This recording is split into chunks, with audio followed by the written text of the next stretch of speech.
नमस्कार, आप देख रहे हैं मुसरत टाइम्स लाइव।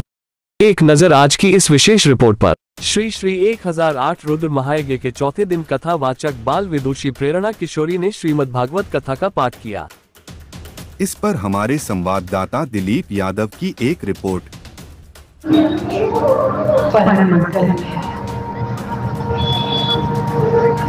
जिसकी कृपा मात्र से संपूर्ण ब्रह्मांड प्रपंच है प्रकाशमान।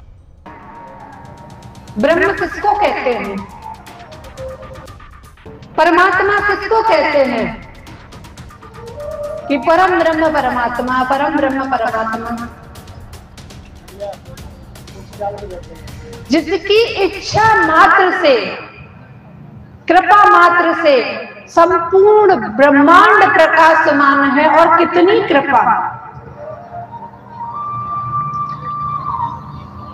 एक किसी सीख में महाराज जल में डुबो दो और उस सीख को उठाओ और उसे ऐसे करके झटक दो, और उस झटकने के बाद उस सीख से जितनी बूंदें गिरती है ना, उनमें से एक कण, एक बूंद जो है, मात्र इतनी कृपा श्री हरि की हमारे इस संपूर्ण ब्रह्मांड पर होती है। एक एक बूंद से, एक एक भगवान के रोम से, हमारा जो रोम है, रोम का छिद्र कितना छोटा होता है, एक एक रोम से एक एक ब्रह्मांड की उत्पत्ति हुई।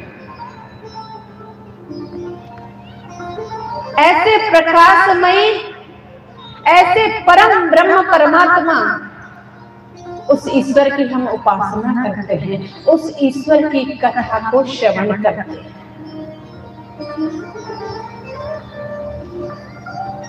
भक्ति ज्ञान विराग तो विवेको वर्धते महान। भक्ति ज्ञान और वैराग्य, भक्ति ज्ञान विराग तो विवेको वर्धते महान। माया मोह निराशस्य वैष्णवै क्रियते कथम। जिस मुक्ति को हम चाहते हैं ना, संसार से मुक्ति मिल जाए, परमात्मा की कृपा हमारे ऊपर हो जाए, वो कैसे प्राप्त होती है? कि भक्ति ज्ञान और वैराग्य तीनों एक दूसरे के पूरक होते हैं। जब एक भक्त की भक्ति संपूर्ण हो जाती है, जब चरम सीमा पर होती है, भगवान उससे प्रसन्न हो जाते हैं, उसको अपने स्वतः की आत्मा में ही परमात्मा के दर्शन हो जाते हैं, तब जाकर के भक्ति ज्ञान विराग तीनों चीजें मनुष्य को प्रदान होती है। तीनों चीजें पूरक है महाराज। हम क्या करते हैं? हम कौन सी श्रेणी वाले भक्त हैं? कौन से नंबर के हैं? आपसे कोई पूछे कि आप ये बताओ, आप भगवान के कौन सी श्रेणी में आते हैं? भक्ति वाली में, ज्ञान वाली में, या वैराग्य वाली में?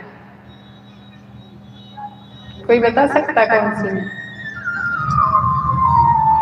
महाराज हम तो काउ श्रेणी में हते ही ना है। हाँ? अरे हम पे तो ना ही तो भक्ति करवा आवे,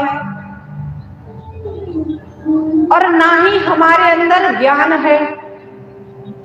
क्यों? क्योंकि थोड़ा सा ज्ञान, थोड़ी सी कोई चीज हमारे अंदर जागृत होती है, बस हम सोचने लगते हैं कि हम तो ज्ञानी हो गए। थोड़ी सी जानकारी अगर हमें पता चल जाए कोई बात, तो बड़े उत्सुक हो जाते हैं किसी दूसरे को बताने के लिए। क्योंकि वैसे भी कहते हैं कि भारत में दो चीजें मुफ्त में मिलती हैं। एक तो हमारे भारत का प्रत्येक व्यक्ति डॉक्टर है ना, और दूसरा सलाहकार, ज्ञानी बहुत है महाराज। खुद चाहे 4 दिन से बुखार में पड़ा हो, बीमार हो, और तुम बता दियो कि हमारे सर में दर्द है रहे हो, तो महाराज 2-3 तो कम की दवाई बता देंगे आपको कि ये खा लो, और उतने तो काम है, तो बाकी संग एंटीबायोटिक ले लो। हमारा 4 दिन से खुद बुखार में पड़े, लेकिन आपको औषधियों के नाम बता देंगे, दवाइयों के नाम बता देंगे, किसी से भी। ये साधारण सी बात है। और ज्ञान एक शब्द बात कर लो, उनको कुछ पता नहीं, लेकिन आपको अवश्य बताएंगे कि अरे ऐसे ऐसा होता है, ऐसे से ऐसा होता है। सब जानते, कहाँ से बताते हैं? वो देखो, मैं आपको बहुत गूढ़ बात बता रही हूँ, वो व्यक्ति हमें बताता कहाँ से है? उसके अंदर से ना। भक्ति करने के लिए, ज्ञान की प्राप्ति के लिए, वैराग्य के लिए कहीं बाहर भागने की आवश्यकता नहीं है। ये सारी चीजें हमारे अंदर ही विराजमान है, क्योंकि परम ब्रह्म परमात्मा की ही हम उत्पत्ति है। भगवान ने ही हमें इस धाम में भेजा है। एकमात्र आवश्यकता है तो उस ज्ञान को जागृत का सही अर्थ है कि इस धराधाम पर किस लिए, हमारे जीवन का उद्देश्य क्या है, क्या लेकर के आए हैं, क्या हम कर रहे हैं, और जब जाएंगे तो क्या हमारे साथ जाता है। इसकी जानकारी, इस चीज का आभास जब व्यक्ति को स्वयं में हो जाता है तो उसको कहते हैं ज्ञान की जागृति। तो भक्ति, ज्ञान, वैराग्य तीनों एक दूसरे के पूरक हैं। भक्ति माता माता है और ज्ञान वैराग्य दोनों उनके पुत्र हैं। ज्ञान वैराग्य दोनों उनके पुत्र हैं। तो सबसे पहले तो महाराज माता होगी तभी तो पुत्र आएंगे। तो सबसे पहले तो महाराज माता होगी तभी तो पुत्र आएंगे। तो आज भक्ति माता को नारद जी बैठ करके संवाद श्रवण करा रहे हैं। कह रहे हैं, भक्ति माता, मैं तुम्हें एक बात बताता हूँ। बैठी रो रही हैं। ज्ञान वैराग्य की कहीं जरूरत नहीं है। भक्ति तो आदमी फिर भी कर लेता है, मंदिर में जाएगा, प्रणाम करेगा, जल चढ़ाएगा, इत्यादि इत्यादि। लेकिन ज्ञान की बात आए तो महाराज अगर कथा में 15 मिनट या 1 घंटे भजन न गाया जाए तो परेशान होने लगते हैं।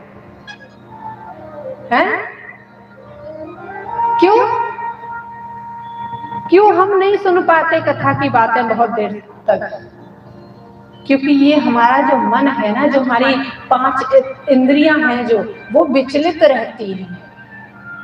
उनको अपने अनुकूल चीजें श्रवण करना भाता है, पसंद आता। तो भक्ति माता कहती है कि नारद जी चले जा रहे हैं, नारद जी कि भोगो साधो छड़म तिष्ठम मत चिंता विनाश है। अरे साधु महाराज ठहर जाओ, कहाँ जा रहे हो?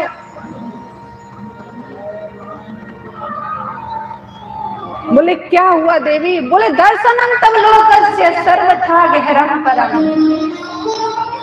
अरे महाराज, आप निकल करके जा रहे हो और हमने तो सुना है कि जब नारद जी के दर्शन हो तो मान लो कि उस परमात्मा की साक्षात कृपा हमारे ऊपर है। या फिर ये कह लो कि नारद जी के दर्शन उसी को प्राप्त होते हैं जिसके ऊपर भगवान की साक्षात दृष्टि होती है। के दोनों मूर्छित अवस्था में, वृद्ध अवस्था में। तो भक्ति माता से कह रहे हैं कि आप जाओ, जाकर के वृंदावन की महिमा का पूरा वृतांत श्रवण कराते हैं। और तब नारद जी ने श्रीमद् भगवत कथा श्रवण करा। तो कहते हैं कि भगवत रूपी प्रसाद को श्रवण करके ज्ञान वैराग्य सचेत स्थिति में आए थे। भक्त कहते हैं कि श्रीधाम वृंदावन में भक्ति माता नृत्य करती है, नाचती है गलियों गलियों में। श्रीधाम वृंदावन का एक अद्भुत अपना अनुभव है। कैसा अनुभव कि उस रस का स्वाद एक रसिक श्रोता रसिक भक्त श्री धाम वृंदावन में जो श्री ठाकुर जी से श्री बांके बिहारी से प्रेम करता हो वही उसका आनंद ले सकता। थोड़ी देर के लिए हमें प्राप्त होता है और उसके बाद हम उसी स्थिति में चले जाते हैं। तो महाराज श्री धाम वृंदावन में जो आनंद की गंगा बहती है, जो भक्ति माता नृत्य करती हैं, और इतना ही नहीं, जिस मुक्ति के पीछे बड़े बड़े ऋषि मुनि संत भागते हैं कि मुक्ति मिल जाए, 84 लाख योनियों में भटकना न पड़े, वो मुक्ति श्री धाम वृंदावन में झाड़ू लगाती है, दासी है श्री धाम वृंदावन की।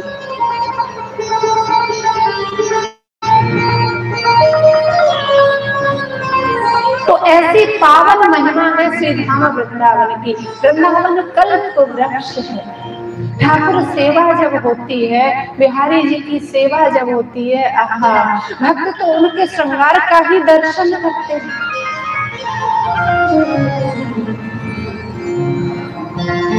तो भगवान का और भक्त का विचित्र संबंध है। जिस भाव से आप भगवान को भजोगे, जिस भाव से आप भगवान का चिंतन करोगे, प्रभु उतना ही उसी भाव से आपको मिल जाते हैं।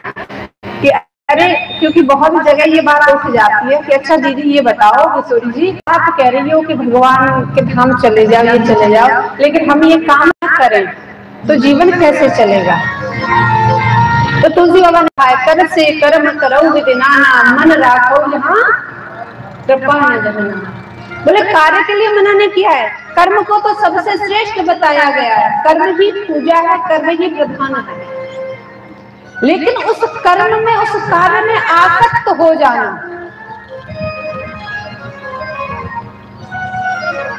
ये हमारे मन की स्थिति अच्छी नहीं।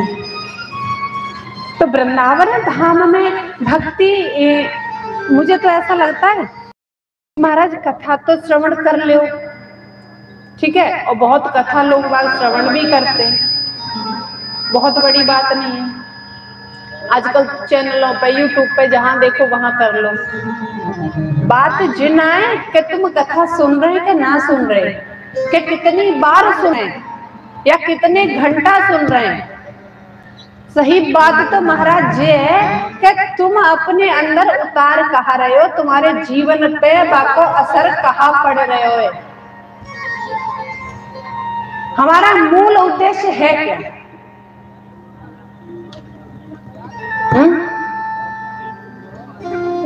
मन को एकाग्र करना। आप करके तो देखो, एक बार उस गोपाल से, उस कृष्ण से कोई एक संबंध बना लो। अच्छा एक बात बताओ, जितने लोग हैं महाराज, सबका को घर है और सबन के कोई ना कोई तो रिश्ता है वही है, हो कि नहीं हो? अच्छा ये बात मैं ब्रजभाषा बोलती हूँ, आपको समझ में तो आता है? तो हमारा एक पति, एक पत्नी, एक माता, एक पिता, एक भैया, एक बहन, बच्चे, कितने सारे संबंधी हैं, बोलो, है ना? अब जब इतने संबंधियों का निर्वाह हम बड़ी चिंता से करते हैं, हमारा दायित्व है, हमारी जिम्मेदारी है, हमारा पुत्र है, हमारा कर्तव्य है, सत्य बात है। तो इस संसार में, इस माया से जो प्रकट हुए, जो माया से बने, संबंध को तो हम बड़े भाव से, निष्ठा से निभा रहे हैं, और वास्तविक संबंध जो जुड़ना चाहिए, जिससे बनाना चाहिए, बस महाराज वही पे ध्यान न दे रहे।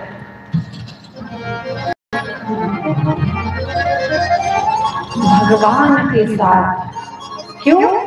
क्योंकि हमें इतना सुंदर जीवन, हमारे हाथ पैर सुरक्षित हैं, हमारी बुद्धि ठीक है, हम विकलांग नहीं है, हम पागल नहीं है, हम अंधे नहीं है, हम गूंगे नहीं है। क्या इससे भी बड़ी कोई कृपा होती है? हाँ? बताओ एक बार, क्या इससे भी बड़ी भगवान की कुछ कृपा हो सकती है? कभी चिंतन किया? आप लोग एक ही चीज को कृपा मानते हो, जो है, जो कृपा है ही नहीं, और वो है धन।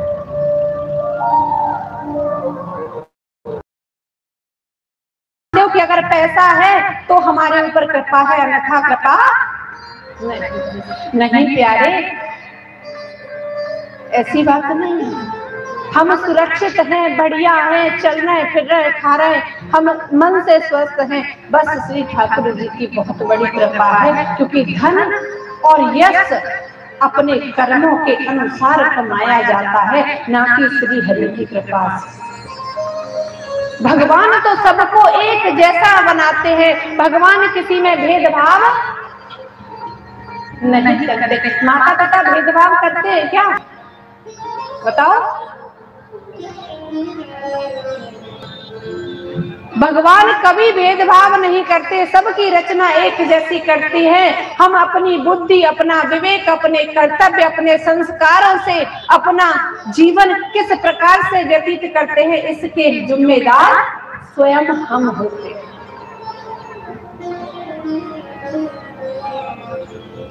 तो एक संबंध गोविंद से बना लो, कथा तो सुन लोगे, कोई ऐसी बात ना है, लेकिन कथा को रस, कथा को आनंद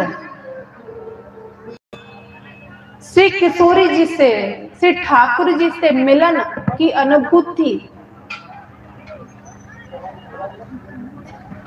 उनका अनंत प्रेम,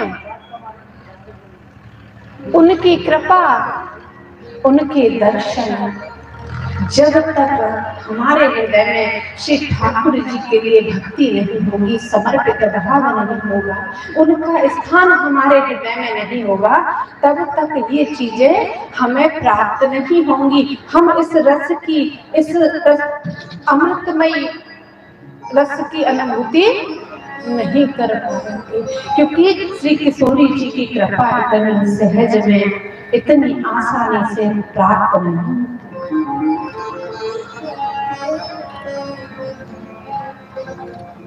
खूब ज्ञानी बन जाओ, योगी बन जाओ, लेकिन हृदय में जब श्री राधा रानी, किशोरी जी, श्री धाम वृंदावन, श्री धाम वृंदावन के महाराज रज के कण कण में, बड़े ध्यान से श्रवण करना, रज के कण कण में श्री ठाकुर जी की, श्री किशोरी जी की कृपा है। श्री धाम वृंदावन की रज भी हमारे मस्तिष्क पर उड़ करके तब लगती है जब हमारे बाके बिहारी ब्रज की अधिष्ठात्री देवी वृषभान नंदनी श्री राधा रानी हमारे ऊपर अनंत अनंत कृपा करते हैं। बोलिए वृंदावन बिहारी लाल की।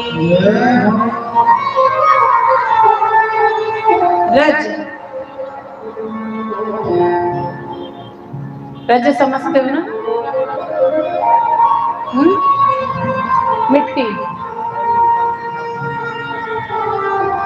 तो वो कण भी जब हमारे मस्तिष्क पर लगने के लिए इतनी बड़ी शक्ति है, तो श्री धाम वृंदावन और श्री लाडली जी के दर्शनों में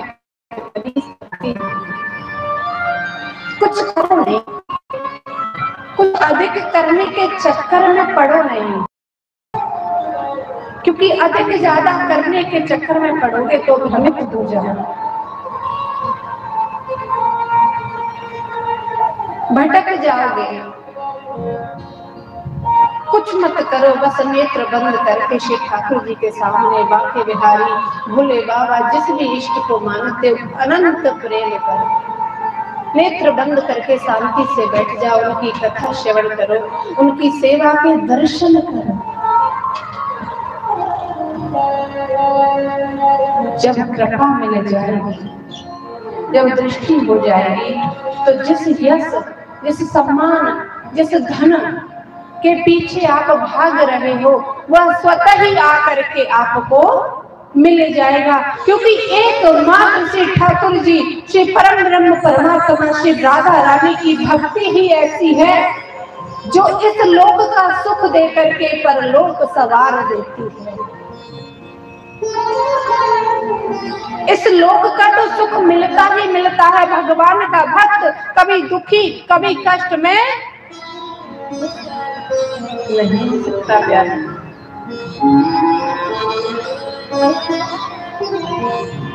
एक ब्राह्मण बालक था और बालक खेल रहा था, उसको कोई बहन नहीं थी, पिता का भी शरीर हो गया। रक्षाबंधन को समय आयो,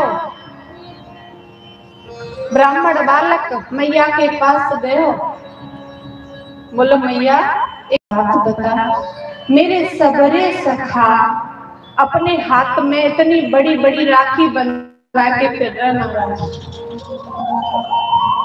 कलावा बना हुआ है, तो मैया मेरे हाथ में राखी क्यों ना बनी? मैया बोली रे लाला, कैसी बावरी जैसी बात कर, अरे उनकी तो बहन है,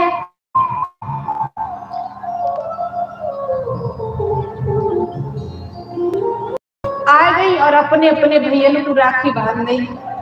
तो बोले मैया फिर मेरी बहन कहाँ है? अब महाराज बालक ने कही कि मेरी बहन कहाँ है? तो मैया सावधान है, होता है बाको मन महाराज बिल्कुल एक कोरे की तरह हो गए। छोटा बच्चा जब कोई बात पूछे तो महाराज बड़े शांति से गंभीरता से उसके प्रश्न का उत्तर दो, क्योंकि छोटे बालक को जो आप उत्तर दे रहे हो, जो आप सिखा रहे हो, वही बड़े होके उसके संस्कार बनते हैं। मैया समझ गई कि आज जब लाला के मन की व्यथा स्थिति सही नहीं है। बोले ले लाला, तेरी बहन को ब्याह हो गया और वो बड़े घर की रानी बन गई है, बड़े घर में ब्याह है गया और बड़े घर की रानी बन गई, अब हम गरीबन के यहाँ कौन आवे? तो बोले बाकी ससुराल वाले भेजे ना, जाके ताई तेरे हाथ में राखी ना बंद कर। अब बालक बड़ा दुखी, बड़ा परेशान, बोले मैया तो जी बता दे कि हमारी बहन रहे कहाँ है? अरे बहन नहीं आ पावे तो कहा बात है गई, हम ही चले जाएंगे और मैं जाके भैया राखी बंधवा लेंगे। बोले ना रे लाला, वो बहुत बड़े लोग हैं, हमारे पास तो कछु देवे क्यों ना है, बढ़िया कपड़े नहीं है कि उनके यहाँ पहन के चले जाएं। बाल हट सबसे बड़ी हट होती है, दो ही हट दुनिया में बड़ी है महाराज, एक बाल हट और दूसरी है कौन सी? भैया लोग तो सब जानते होंगे दूसरी हट कौन सी है? स्त्री हट।